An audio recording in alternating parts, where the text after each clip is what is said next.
Bonsoir mes amis, dans cette vidéo, je souhaite aborder et éclairer un processus qu'on retrouve sans cesse chez Hegel. On l'a vu notamment dans la phénoménologie de l'esprit et dans la raison dans l'histoire. Je veux parler du travail du négatif. Mais avant de se plonger dans le travail du négatif, on doit dans un premier temps clarifier et distinguer deux notions. La dialectique et le mouvement dialectique. Chez Hegel, la dialectique, c'est la structure, l'ossature fondamentale du devenir. La dialectique désigne la loi interne par laquelle tout concept se développe. D'abord, un concept se pose, il s'affirme. Ensuite, il rencontre sa propre limite, il se nie. Puis il se dépasse dans une forme plus concrète, plus proche de sa vérité. Je veux dire, plus en accord avec ce qu'il est véritablement. Cette structure que constitue la dialectique comporte toujours trois moments. Affirmation, négation, dépassement. Le mouvement dialectique, lui, c'est la réalisation concrète de cette loi. C'est ce qu'on observe dans le temps ou dans l'expérience. Le concept se déploie en traversant des tensions, des contradictions internes, des transformations successives. Ce mouvement n'est pas linéaire, il s'enchaîne en cycles. Chaque cycle suit la loi de la dialectique. Affirmation, négation, dépassement. Mais une fois achevé, il donne naissance à un nouveau cycle. C'est pourquoi on dit souvent que le mouvement dialectique est un mouvement en spirale. Il répète la loi dialectique, mais chaque fois à un niveau supérieur. Je veux dire à un niveau plus adéquat à ce qu'est véritablement le concept. Et au cœur de chaque cycle du mouvement dialectique, et donc au cœur de la dialectique elle-même, il y a un moment fondamental, le travail du négatif. C'est le moment de la contradiction. Je veux dire le moment où le concept se divise, se confronte à lui-même, se nie. Mais aussi le moment où il dépasse cette contradiction en se transformant. Le travail du négatif, c'est ce processus intérieur de division, de tension, puis de dépassement, par lequel le concept progresse vers sa vérité.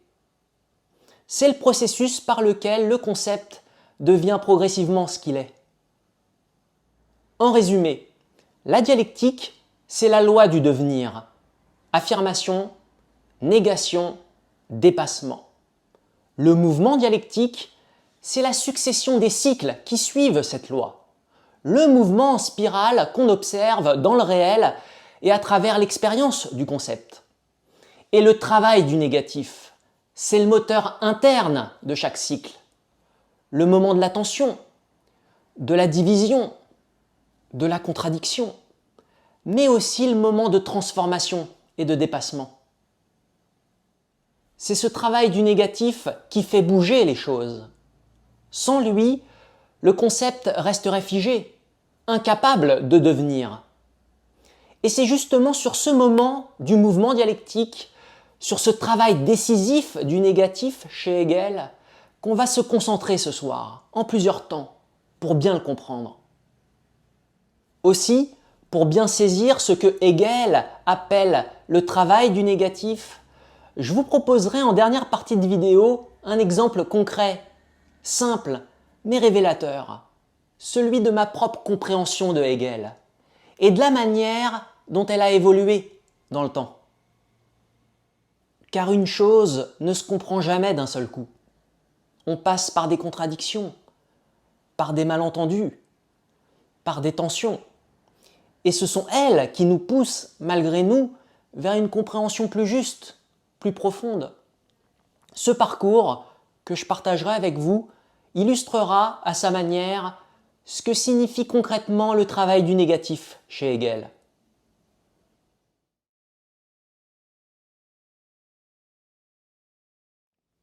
Chez Hegel, le négatif, c'est l'élément interne au concept qui entre en contradiction avec un autre élément de ce même concept, souvent avec ce qui au départ semblait aller de soi, ce qui était posé comme vrai. Soyons encore plus précis. Le négatif, c'est l'élément contradictoire, non pas au sens d'une force extérieure, mais comme une fonction du concept lui-même, déjà présente au sein du concept. Le négatif est un élément dynamique interne au concept qui, à un moment donné de son développement, fait surgir une opposition en son propre sein. Le concept porte donc en lui et en germe le négatif qui va engendrer par la suite une opposition, une contradiction interne, une division au sein même du concept, au cours de son développement. Et donc, le négatif chez Hegel, ce n'est pas simplement un non, le négatif n'est pas seulement l'opposé ou le contraire d'une chose, il n'est pas non plus synonyme d'échec. Pour Hegel, le négatif est ce qui travaille le concept, ce qui le creuse, ce qui le ronge lentement, mais sûrement. C'est ce qui le dérange de l'intérieur. Le négatif est ce qui pousse le concept à ne pas rester figé. Le négatif est ce qui rend possible le devenir du concept. Je dis que le négatif dérange le concept parce que c'est ce qui en lui le divise, à un moment donné de son déploiement. Une tension surgit au sein du concept. La contradiction devient intenable. Et c'est cette tension interne, ce déchirement intérieur, qui pousse le concept à se remettre en question, à se transformer, à devenir autre. Le concept accède alors à une forme nouvelle, plus complexe, plus adéquate à ce qu'il est véritablement, plus consciente aussi, au sens où le concept, en dépassant la contradiction, devient plus lucide sur sa propre nature et son propre devenir, plus transparent à lui-même aussi. La forme nouvelle du concept résout alors la contradiction en supprimant certains éléments de l'ancienne forme tout en conservant d'autres et en les élevant à un niveau supérieur. Le travail du négatif, quant à lui, c'est le processus global par lequel le négatif, je veux dire l'élément contradictoire, agit dans le concept. Le négatif fissure le concept, il le scinde, puis il le pousse à se remettre en question et à se dépasser. Le travail du négatif, c'est d'abord l'émergence immanente de la contradiction. Je veux dire un processus intérieur au concept lui-même que le monde extérieur ne crée pas, mais vient souvent révéler. Mais le travail du négatif, c'est aussi l'effet de cette contradiction dans le développement du concept. Le travail du négatif, c'est donc cette dynamique intérieure de division, de tension et de transformation, qui fait passer le concept d'un état, avec ses propres limites, à une forme plus aboutie. Et donc, le terme « travail du négatif » n'est pas anodin. Chez Hegel, il évoque un processus lent, profond, souvent douloureux, mais fécond. Il y a là une idée d'effort, il y a là une idée de maturation intérieure, souvent intime. Le mot « travail » n'est donc pas choisi au hasard. Le travail du négatif renvoie à un processus lent, laborieux, mais transformateur. Le négatif ne frappe pas d'un coup. Il œuvre. Il travaille le concept en profondeur, comme une digue qui finit par céder sous la pression des eaux refoulées qu'elle contenait.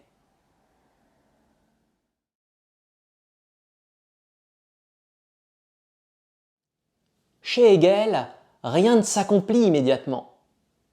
Toute chose porte en elle ses propres limites, ses propres contradictions, qui nourrissent des tensions intérieures. Et c'est en passant par ces contradictions en les reconnaissant et en les dépassant, que le concept se développe, que le concept devient ce qu'il est véritablement, progressivement, pas dans l'immédiat. Par exemple, un individu ne se comprend pas et se fige dans son développement tant qu'il ne se heurte pas à l'autre. L'autre et le monde extérieur révèlent, vont faire émerger les contradictions déjà présentes en nous, mais que nous ne voyons pas ou que nous ne voulions pas voir. Il en est de même pour l'amour, pour le couple, pour toute relation, et même pour le processus de compréhension d'un sujet, comme on le verra dans mon exemple plus tard, en dernière partie de cette vidéo. Il est aussi important de rappeler que chez Hegel, la contradiction est interne au concept. Le changement ne vient pas de l'extérieur. L'extérieur n'est qu'un révélateur dans ce processus. C'est à l'intérieur du concept que des choses se transforment. Le concept contient déjà en lui tout ce qui va le pousser à sa transformation future, tout ce qui va le propulser dans son déploiement. Et donc, le négatif, je veux dire l'élément contradictoire qui va nourrir le travail du négatif, n'est pas un élément apporté par l'extérieur. Il est révélé par l'extérieur, mais il est déjà présent à l'intérieur. Il est déjà présent dans le concept. Et donc, un concept évolue car il contient en lui-même les éléments contradictoires qui feront émerger des tensions au cours de son déploiement.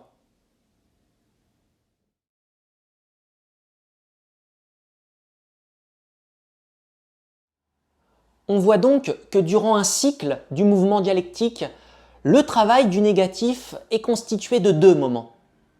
Premier moment, la négation. Deuxième moment, la négation de la négation, que Hegel appelle le dépassement, Aufhebung. Commençons par le premier moment, celui de la négation. Au sein du concept, un élément qu'on pensait vrai au départ va se heurter à un autre élément contradictoire. Et il faut que le concept reconnaisse cette contradiction en lui. Je veux dire qu'il passe par la médiation de cette contradiction dans son développement. C'est désagréable, mais il est nécessaire de reconnaître que quelque chose ne va pas. Parce que c'est son déploiement, c'est son devenir qui est en jeu, par le biais de la contradiction.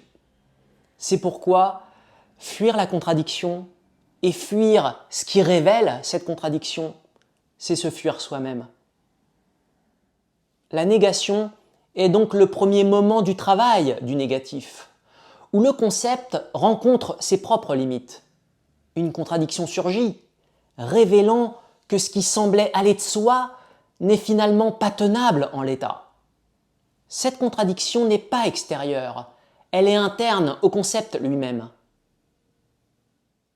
Il y a ensuite un deuxième moment, la négation de la négation, que Hegel nomme dépassement. Le concept, après s'être nié lui-même, se relève. Il se transforme en une forme plus riche, plus concrète, plus adéquate à sa propre vérité, à ce qu'il est véritablement. Le dépassement n'est pas simplement une résolution ou un passage à autre chose, c'est un acte à la fois de conservation, de suppression et d'élévation.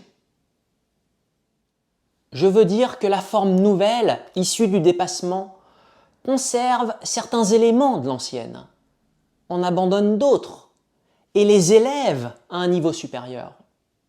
La synthèse, résultat du dépassement, est le cœur de cette forme plus aboutie du concept. Au sein du concept, la synthèse est ce qui fait qu'il acquiert une forme nouvelle plus aboutie. Et donc, le dépassement ne supprime pas entièrement les termes de la forme précédente du concept. Il en conserve certaines caractéristiques, mais en les transformant, en les élevant, pour les intégrer dans une forme plus adéquate à lui-même. Le concept est comme plus déployé dans sa vérité. Je veux dire qu'il tend vers ce qu'il est véritablement. La synthèse, résultat de ce dépassement, constitue le noyau dialectique qui permet à la nouvelle forme du concept d'atteindre une cohésion et une cohérence plus solides. Il faut bien comprendre ici que la synthèse n'est pas un ajout extérieur, mais le noyau interne de la nouvelle forme du concept, né de la négation de la négation qui s'est produite au sein du concept.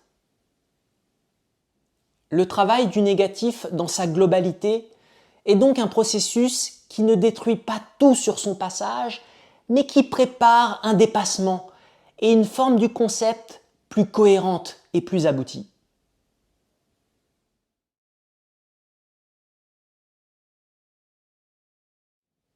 Résumons. Le travail du négatif, c'est 2 moments. Premier moment, la négation. Le concept se divise en lui-même.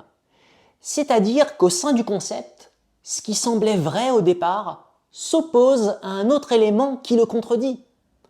On dit que le concept se nie lui-même, ce qui fait surgir une tension en lui. Deuxième moment, la négation de la négation, ou dépassement. Ce moment n'est pas un retour en arrière, ou une suppression d'un des 2 éléments, ou même des 2 éléments entrés en contradiction, mais une intégration supérieure de leur vérité partielle dans une unité plus adéquate.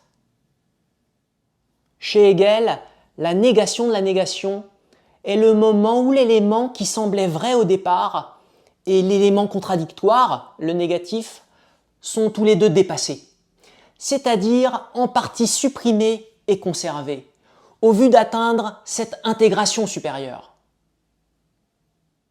La synthèse, résultat du dépassement, est le cœur au sein du concept qui intègre en elle les 2 moments précédents, qui les dépasse pour constituer une unité plus riche. La synthèse est le noyau interne de la nouvelle forme plus aboutie, plus vraie du concept.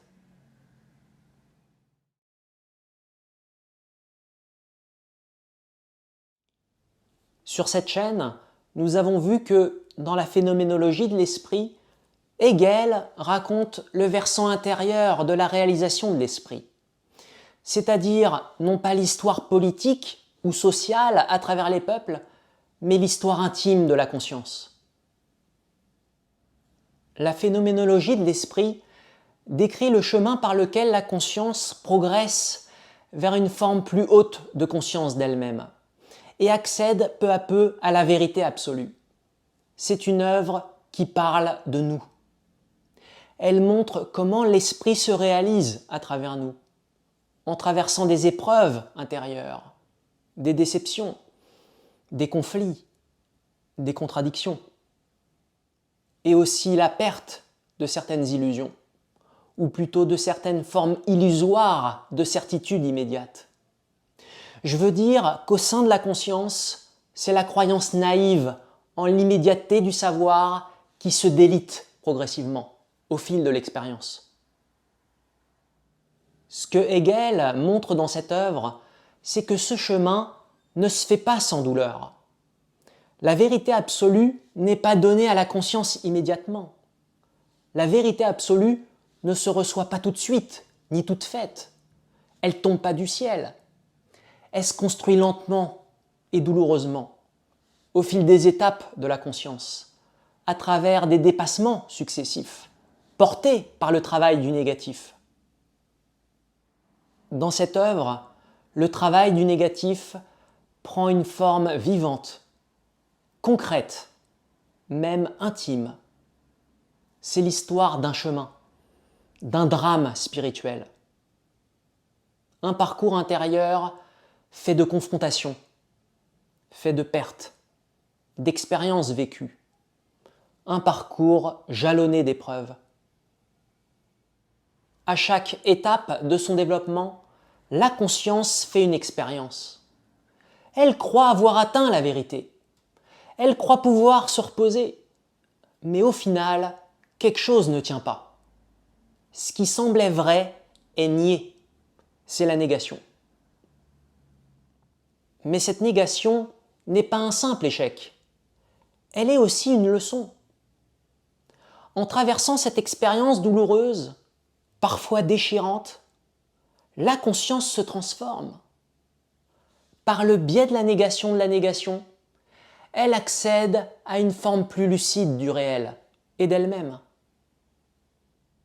C'est ça, le travail du négatif dans la phénoménologie de l'esprit. Une série de négations, de remises en question profondes, qui amènent la conscience à se dépasser elle-même, à se libérer de ses illusions, pour tendre vers un savoir plus vrai. Prenons un exemple concret du travail du négatif dans la phénoménologie de l'esprit, celui de la certitude sensible, c'est-à-dire la toute première forme de conscience avec laquelle Hegel commence son ouvrage. Au départ, la conscience croit que le savoir le plus vrai, le plus immédiat, c'est celui qui est reçu directement par les sens. La conscience se dit « ce que je vois, ce que j'entends, ce que je touche, voilà le vrai. Le réel est là, sous mes yeux, tel qu'il est. » Elle croit que la vérité, c'est l'immédiateté du donné. C'est à ce moment que le travail du négatif commence. La conscience s'aperçoit, en questionnant sa propre position dans l'espace et dans le temps, que ce qu'elle pensait être immédiat ne l'est pas du tout.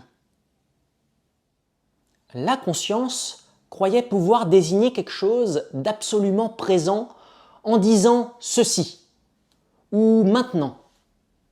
Mais elle découvre que ce « ceci » dépend de son point de vue et que ce « maintenant » s'est déjà écoulé quand elle le prononce. Ce qu'elle croyait fixe dans l'espace et stable dans le temps se dérobe en réalité à toute saisie immédiate. L'objet n'est jamais là tel qu'elle le pensait. Autrement dit, la prétendue immédiateté sensible est rongée de l'intérieur par la médiation du langage, par la médiation du temps et aussi de la pensée. C'est le négatif qui est à l'œuvre. Ce qui semblait aller de soi, je veux dire la pure évidence des sens, se retourne contre elle-même. Les sens ne donnent pas immédiatement la vérité. Mais ce renversement n'est pas un simple échec. Il va entraîner un dépassement. La conscience comprend que la vérité ne réside pas dans le donné immédiat, mais dans la médiation que constituent les propriétés des objets. La conscience dépasse la certitude sensible pour accéder à la perception, forme plus élevée de conscience, où la vérité n'est plus dans la certitude sensible, mais dans les propriétés d'un objet perçu. Et donc, on voit comment le travail du négatif opère. D'abord, la conscience croit posséder la vérité. Mais ensuite, elle rencontre une contradiction interne.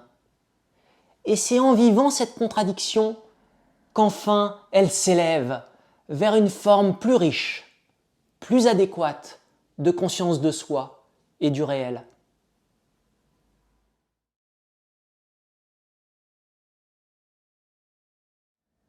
Dans la raison, dans l'histoire, c'est un autre versant que Hegel explore.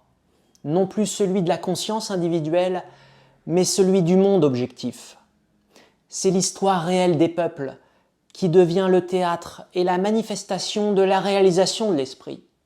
Non plus les épreuves intérieures, mais les grands événements politiques, les révolutions, les luttes collectives. C'est le versant historique et concret du même processus. Car pour Hegel, l'esprit ne se déploie pas seulement par le biais de la conscience, il se déploie aussi hors d'elle, dans l'histoire universelle, à travers les bouleversements qui ont traversé les civilisations humaines. Là aussi, la raison est à l'œuvre. Là aussi, le travail du négatif est actif.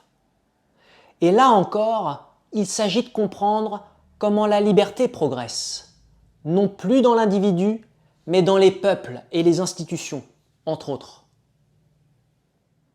Les grands bouleversements historiques, je pense aux révolutions, aux effondrements d'empires, aux guerres profondes, ne sont pas de simples événements chaotiques. Ils sont souvent l'expression d'une contradiction fondamentale, au sein même de l'ordre existant, dans laquelle l'histoire détruit ce qui a cessé d'être porteur de liberté, pour faire place à une forme plus conforme aux exigences de la liberté. Autrement dit, ce n'est pas le conflit qui crée la contradiction, c'est la contradiction déjà présente dans l'ordre existant qui, à un moment donné, se manifeste sous forme de crise.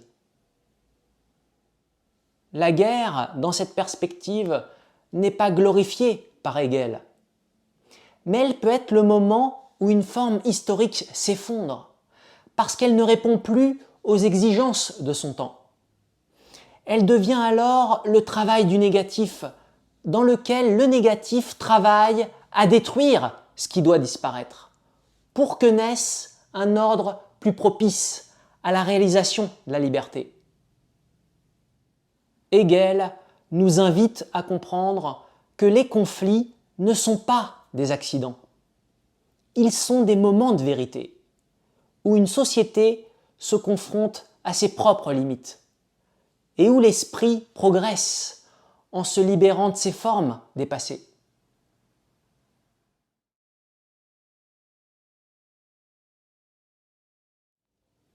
Pour terminer cette vidéo, j'aimerais vous donner un exemple qui me semble révélateur, un exemple vécu, celui de ma propre compréhension de Hegel, et en particulier du travail du négatif. On ne comprend pas Hegel d'un seul coup, et plus généralement, on ne comprend rien de complexe d'un seul coup.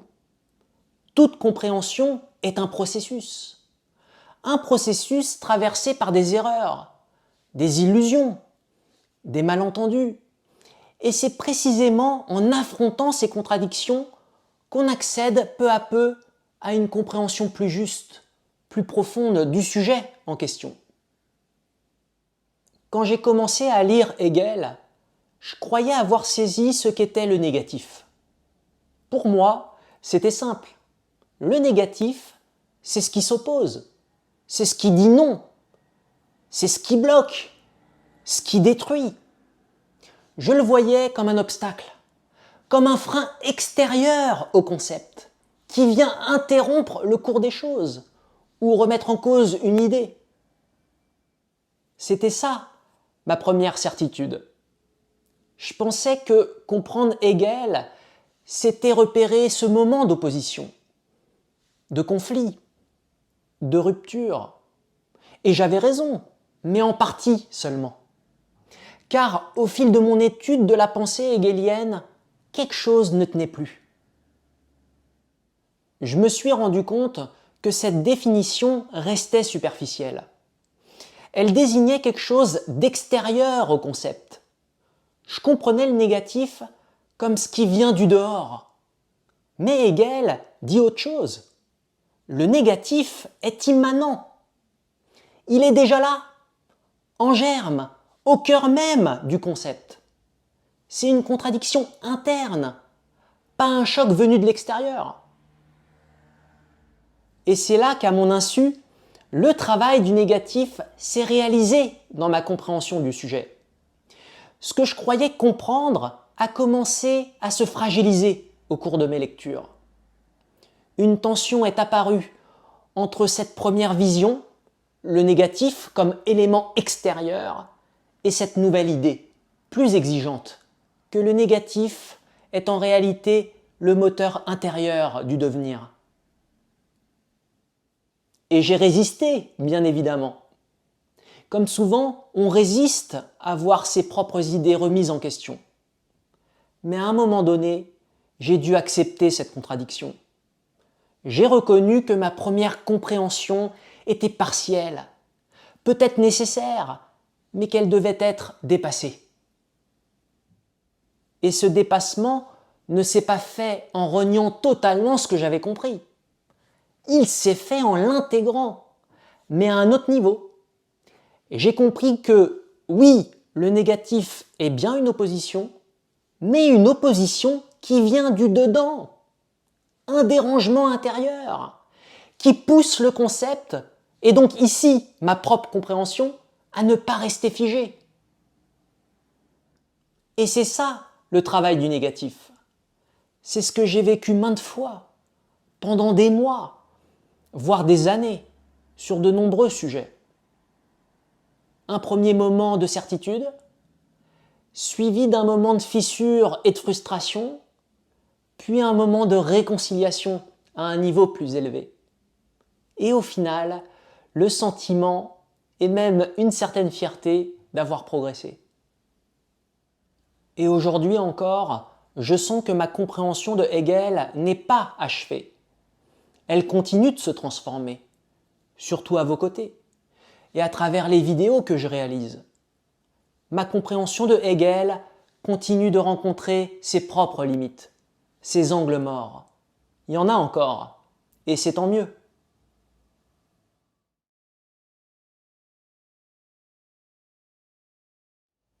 Poussons l'analyse encore plus loin. Il s'est passé quelque chose d'autre, de tout aussi important. Avec le temps, ma compréhension de Hegel en est venue à se comprendre elle-même. Mieux encore, à prendre conscience d'elle-même. Et c'est ça, pour Hegel, le plus haut degré du développement du concept. Quand le concept prend conscience de lui-même. Autrement dit, en reprenant mon exemple, quand la compréhension ne porte plus seulement sur Hegel, mais quand la compréhension devient aussi consciente de la manière dont elle-même s'est construite. Je m'explique. Il y a d'abord eu un moment intelligible dans le déploiement de ma compréhension. Un moment où j'ai compris comment ma compréhension du sujet s'était formée, quels obstacles elle avait rencontrés, comment elle s'était transformée et vers quoi elle tendait désormais. Je veux dire par là que je ne me contente plus d'avoir compris quelque chose. Dorénavant, je vois comment ce quelque chose a été compris et pourquoi il devait l'être ainsi. J'ai compris le parcours de ma compréhension jusqu'à aujourd'hui. Puis progressivement est venu le moment réflexif, où ma compréhension est devenue capable de réfléchir sur elle-même. Je veux dire par là que je restais plus figé au texte de Hegel, j'en étais venu à réfléchir sur ma propre compréhension de Hegel, sur tout ce qu'elle produisait dans ma tête et dans les vidéos. Et à ce moment-là, le concept ne se contente plus de se comprendre, désormais, il se retourne vers lui-même. Il réfléchit sur lui-même. Il questionne sa propre création. Et c'est en lui et par lui qu'il produit désormais le savoir. Et oui, ce que je restitue dans mes vidéos, c'est le fruit de ce que j'ai lu de Hegel et sur Hegel, mais c'est aussi, et je dirais même surtout aujourd'hui, le fruit de ma propre réflexion sur ma compréhension. Mieux encore, ce que je restitue sur cette chaîne est le fruit de ma propre réflexion sur ce qu'a produit ma compréhension au préalable. Et au fil des mois, c'est par la réflexion sur ce que je comprenais que le savoir s'est mis à émerger, tout autant que par les textes eux-mêmes. C'est le moment où ma compréhension a pris conscience d'elle-même, où ma compréhension devient objet de ma propre perception et de ma propre réflexion. Et à ce moment-là, ce n'est plus simplement ma compréhension du sujet qui se déploie en moi, c'est ma conscience qui devient elle-même le lieu vivant du déploiement de ma compréhension du sujet et de la production du savoir que je vous restitue. Et ce retournement du concept vers lui-même change tout. Il modifie en profondeur le rapport au savoir. Progressivement, le savoir ne vient plus de l'extérieur. Il émerge depuis une compréhension devenue consciente d'elle-même. Le savoir se produit en elle, et par elle, par réflexivité.